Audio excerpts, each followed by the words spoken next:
রান্না করব আজকে মোচার পোলাও। জিরা, কাঁচা লঙ্কা আর তেজপাতা দিয়ে দিলাম। এখন দিয়ে দেব পোলাওয়ের চাল।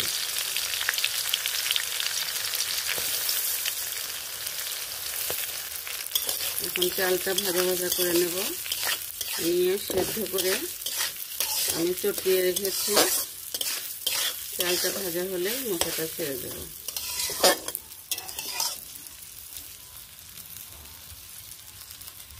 এখন চালটা আমার ভাজা ভাজা হয়ে গেছে। এখন মোচাগুলো ছেড়ে দিচ্ছি।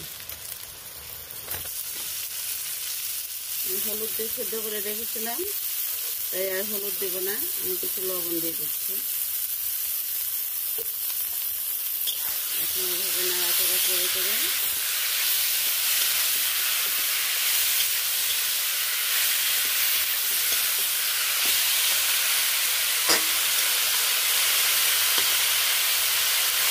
চালের জন্য অল্প কিছু হলুদ দিয়ে দিচ্ছি। এইভাবে নাড়াচাড়া করে আমি মোচার পোলাওটা রান্না করে নেব।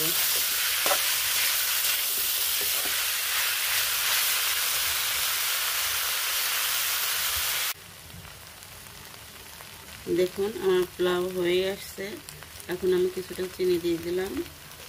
দিয়ে দিচ্ছি গরম মশলা বেটে রেখেছি, গরম মশলা বাটনা দিয়ে দেবো। কিছুটা আদা,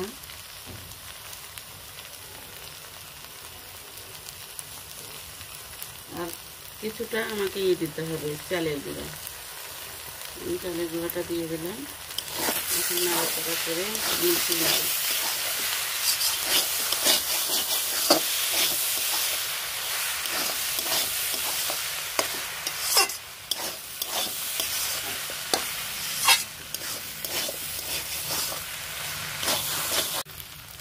আমি কিছুটা ঘি দিয়ে দিচ্ছি। এখন নাড়াচাড়া করে ভালো করে মিশিয়ে নিয়ে অল্প কিছুক্ষণ নেড়ে চেড়ে নামিয়ে ফেলবো।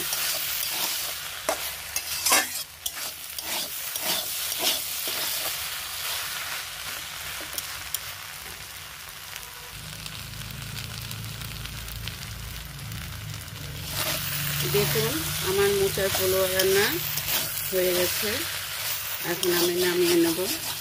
কেমন হয়েছে আপনারা কিন্তু কমেন্টে জানাবেন। এইভাবে রান্না করে খেলে কিন্তু ভীষণ স্বাদ লাগে, খুব স্বাদযুক্ত খাবার।